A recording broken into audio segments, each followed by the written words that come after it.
Welcome back. This is John Locke, and today I want to answer this question that I've seen a lot of people ask, and I've actually seen a lot of so-called experts say this, and the information is incorrect, and so I want to clarify this for everyone. And the question that a lot of people are asking is, if you spend money on Google AdWords, is it going to help you with your SEO rankings? Is it going to help you rank higher in organic search if you spend money on Google AdWords? Now, some people that maybe don't do SEO all the time, I've seen some people say, yes, this will help you because it sends signals to that page. And the truth of the matter is, Google AdWords and organic SEO are two separate things. And if you think about the search results page as there's spots on the page where information can fill blank spots, with AdWords being at the top, sometimes and the side with Google Shopping, and also with the bottom, and in the middle is all the organic stuff. These are two separate sections of the search results page. Now, the reason why Google must deliver the best results possible with organic search is the vast majority of their income, maybe 95% of their income comes from people spending money on AdWords. And the reason why they can get that money is because they have such a dominant market share. Now, I've seen different research studies that say that they have anywhere from 85 to 90% of market share, at least within the US and most countries, with search engine market share. Now, the reason why is because they deliver the best results. They deliver the results that people are trying to find. And if you've ever searched with Bing, the results come back totally different. And they're just not as good. The results are just not as targeted as Google's results are. So the only way that Google can really get people to keep spending money on ads is to keep having the best results and keep getting that good market share. That ensures that they're going to have this revenue flow for years to come, because people who maybe they are not great at organic SEO, they're frustrated, they need to get their product in front of people, they need to get their service in front of people, and so they're going to spend money on Google AdWords. The other part of it too is they control the search results page, like how it's laid out. So for example, for a long time, you might see 2 or 3 ads at the top of a results page. Nowadays, you might see 4. In some cases, I've even seen 5 ads at the top of the page. And then your organic results, and then you might see some more at the bottom. Now, some people click on the first thing that they see. That's true. I've seen studies in the past also that say maybe 10, even as high as like 15% of maybe people click on the ads. Now, Google has taken steps over time to make those ads almost indistinguishable from the organic results. So for example, a long time in the past, they do have a little thing that says ad right to the left of the result, but it's just black, plain text right now. There was a time where they had a little yellow box around it that said ad, and then it was, white writing on top that said ad. Then they changed it to green, and they made it just a green outline with green text, really faint, that said ad. But they just changed it to black text like the rest of the search result. Now, where I'm going with this, a lot of people I've seen say recently that it will send signals to Google. Now, most of you who own a website, you believe that your page and your site deserves to be up there. It's one of the best results, and it deserves to be up there. And all you really need to do is send Googlebot, or send Google to it, or send users to it, and then Google will know for certain that your result is the best. Okay, there's a few things that you need to know about so-called signals. Now, when you're talking about signals, user signals, you're thinking about what a lot of people are thinking about. I'm not saying everybody, but the vast majority of people what they think when they hear the word user signals. When they use that phrase, user signals, they're thinking about things like time on page, they're thinking about bounce rate, they're thinking about how many pages are in that session. These are the things that they're thinking about. But Google has said repeatedly and very adamantly that they do not use Google Analytics. They do not use data from Google Analytics when they are evaluating search rankings. The reason being, not everybody has Google Analytics, and some people don't want to use Google Analytics. And so it doesn't make sense for them to rank things based on a piece of JavaScript tracking code that not everybody is going to install. Maybe half of the sites in the world have Google Analytics. That's like the top end. So that's like half the sites in the world do not have it. So they must have a different way of measuring analytics. Now, they very recently have said that they have used Chrome for the Chrome User Experience Report, the crux. They've said very recently that they use Google Chrome to get some of the real-time data, or the last 28 days data, from PageSpeed Insights. So this makes sense. Google Chrome has a very large browser share in the market, and they can get a lot of the data that they need, probably, from that if that's what they chose to do. So it only makes sense that people are thinking if we send people to it with paid ads, it's going to work. Okay, we're going to make this go up in Google. Okay, what you are not realizing is that Google can manipulate the rankings, and they can push sites to the top that have not necessarily been there in the past. They can push pages to page 1, push them into the top 5 for a period of time, push sites up, push particular pages up, see how they do, and get real user data from that if they want to, which they do all the time. They don't need you to spend money on AdWords in order to get those user signals. They can do it through their own algorithm, naturally doing it, saying, we don't have a lot of real user data on this particular page. Let's give it a little push for a while, and we'll get like some people clicking on it, and then we'll see what happens from there. And then maybe we'll de-push it for a while and evaluate everything from there. This is a way that they can collect data. Now, how do you get your site up into page 1 in the first place? Okay, so this is another thing that people misunderstand. You have to have the right content not only on your page, but your overall site. Now, a very recent video that we did, I think if you go back like 2 videos ago that we did, we talk about quality of sites, topic clusters. And Google's saying that if you improve your entire site, you will improve your particular page. Part of that has to do with the content. Now, one of the things that at least I really believe in, that I've seen happen time and time again, is Google really looks at patterns of predicting whether a page is going to be a good result or not. So it looks at things like the patterns of the content on your site. It looks at the pattern of content that is on a particular page compared to other pages that it has seen all through the web, all through the country, similar pages for a similar search query.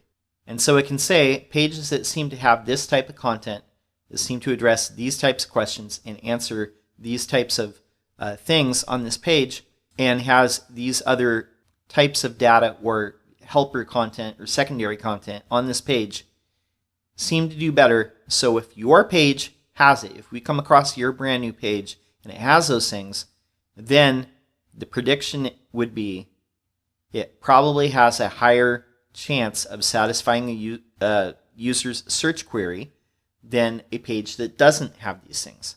That pattern also extends to topic clusters on your site. So if you have content clusters with certain pages that are part of a library of content on your site that surround and are adjacent to a particular query or a particular page on your site, and other sites that have that similarly tend to do better, making conversions or satisfying people or However, they're measuring user satisfaction, which I would just say, if you look at the actual search results, you'll get a good sense of what they think is satisfying people. But these topic clusters are also a pattern. Another pattern that they look at is your link profile. So if you have links on certain sites or profiles, or you're getting linked to from certain types of content or certain types of sites or particular sites where Google might expect to see a site in your category, then that is also a pattern. So those are the three biggest patterns that we're looking for: is the link profile, the topic clusters on your site, and the particular content of a particular page. Now, if Google if they push your page and you satisfy these three things, which are basically the criteria that you must satisfy to pass this test, and if they give you a push and the content on your site seems to satisfy users, and they send users to other content on your site and it seems to satisfy them, then over time your site will earn a little bit of trust in that particular subject, that category, and it will be easier for you to rank over time. So producing content of a particular variety that's going to satisfy users over time is going to help your cause. Now, Google Ads has nothing to do with this. Buying Google AdWords to send people to your site to get these signals, Google can do that on its own, and it does. And this is what I'm trying to stress to people. So when you hear a so-called guru telling you that yes, if you spend money on Google AdWords, it's going to make your ranking go up, if you have done nothing to improve the content on your site, if you've done nothing to improve the user experience, and you've done nothing as far as building logical links that make sense in the real world to Google and to your users, then it's going to be a hard day for you, because any so-called signals of bounce rate or whatever, you think you have good page speed or these other things, if the content ain't right, if the links aren't right, if the topic clusters on your site are not right, then having good user experience is not going to matter all that much. Now, if you have all of those things and you have good user experience, then guess what? Your site is probably going to get pushed higher and higher and higher up the search rankings. And if you continue to put out good content, if you publish good pages that fit into what people are looking for, then you're going to do pretty good. Now, the other aspect that I see people talk about when they're talking about AdWords, a lot of people feel that if you are a big spender on AdWords and you spend a lot of money on AdWords, then it's going to make you rank higher, irregardless, because Google likes money. Hey, who doesn't like money, right?